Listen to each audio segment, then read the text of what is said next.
सब सुखी हों, सब निरोगी हों। सर्वे भवन्तु सुखिनः सर्वे सन्तु निरामया सर्वे भद्राणि पश्यन्तु मा कश्चित् दुःखभाग्।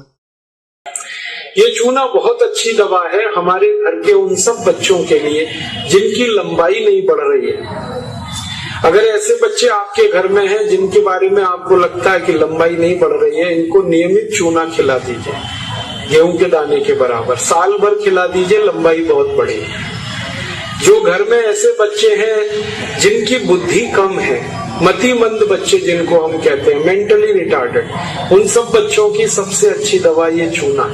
2-3 साल लगातार खिलाइए, गेहूं के दाने के बराबर, दही में नहीं तो पानी में, नहीं तो दाल में। हमारे घर में माताएं हैं जिनकी उम्र 50 वर्ष हो गई है, और जिन माताओं की उम्र 50 वर्ष हो जाती है उनका मासिक धर्म बंद होता है, मासिक चक्र बंद होता है। फिर वो माताओं को जितनी तकलीफें होती हैं मासिक चक्र बंद होने से, उनकी सबसे अच्छी दवा ये चूना ही है। आप उनको कहिए रोज चूना खाएं, गेहूं के दाने के बराबर। हमारी यहाँ बहुत सारी बहनें बैठी हैं, इस बात को ध्यान से सुने। घर में हमारी सभी बहनें और माताएं जो मासिक धर्म की समस्या से परेशान हैं, उनका मासिक धर्म समय से नहीं आता है तो बहुत खून आता है, या उसमें कई बार समय बहुत लगता है, इन सब मासिक धर्म की बीमारियों में दर्द बहुत होता है। आप चूना खाइए, गेहूं के दाने के बराबर, दही में, नहीं तो दाल में, नहीं तो गर्म पानी में।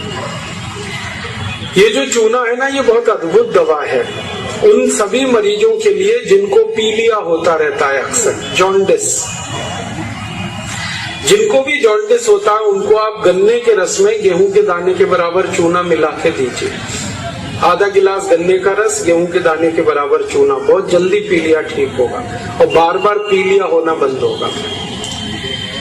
ये जो चूना है ना, ये नपुंसकता की बहुत अच्छी दवा है। अगर कोई पुरुष ऐसा है जिसके वीर्य में शुक्राणुओं की संख्या एकदम नील है या बिल्कुल कम है, उनको आप चूना खिलाइए।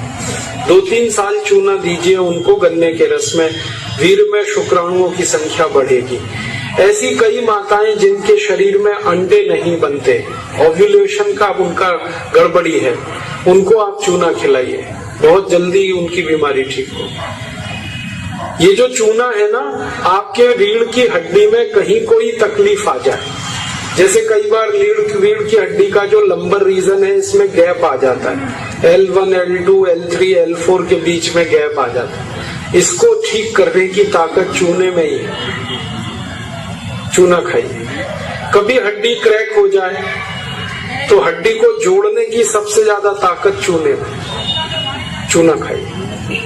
एड़ी की दर्द है, पैर की एड़ी का दर्द है, चूना खाइए, ठीक होगा। पंजों में दर्द है, चूना खाइए, ठीक होगा। आपके दांत में अक्सर ठंडा गर्म पानी लगता है तो आप चूना खा लीजिए, बिल्कुल ठीक हो जाए। दांत में कीड़े बहुत लगते हैं, चूना खाइए, नहीं लगेंगे। दांत हिलते हैं, कमजोर हैं, चूना खाइए, मजबूत हो जाए। ये एक चूना 70 बीमारियों में काम आता है, 70। और ये ईश्वर ने हमें सबसे ज्यादा दिया है, 70 बीमारियों में काम आता है। आप कभी भी इसको याद रखिए। मैं सबको यही कहता रहता हूं कि आप चूना खाइए, चूना लगाइए मत कभी किसी को। ये चूना लगाने के लिए नहीं है, खाने के लिए। और ये चूना हम खाएं तो 2 ही बातें याद रखनी है। पत्थर वाला खाना है, पत्थर वाला चूना एक आता है, एक सीप वाला भी आता है, तो सीप वाला नहीं खाना, पत्थर वाला। और यही चूना है पत्थर वाला जो पान की दुकान में मिलता है, इसे याद रखिए।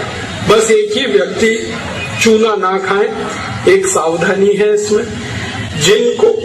जिनको पथरी की बीमारी है, जिनको गॉल ब्लैडर स्टोन है, वो चूना ना खाएं। जिनको किडनी स्टोन है, वो चूना ना खाएं। जिनको मूत्रपिंड में पत्थर है, वो चूना ना खाएं। बाकी सब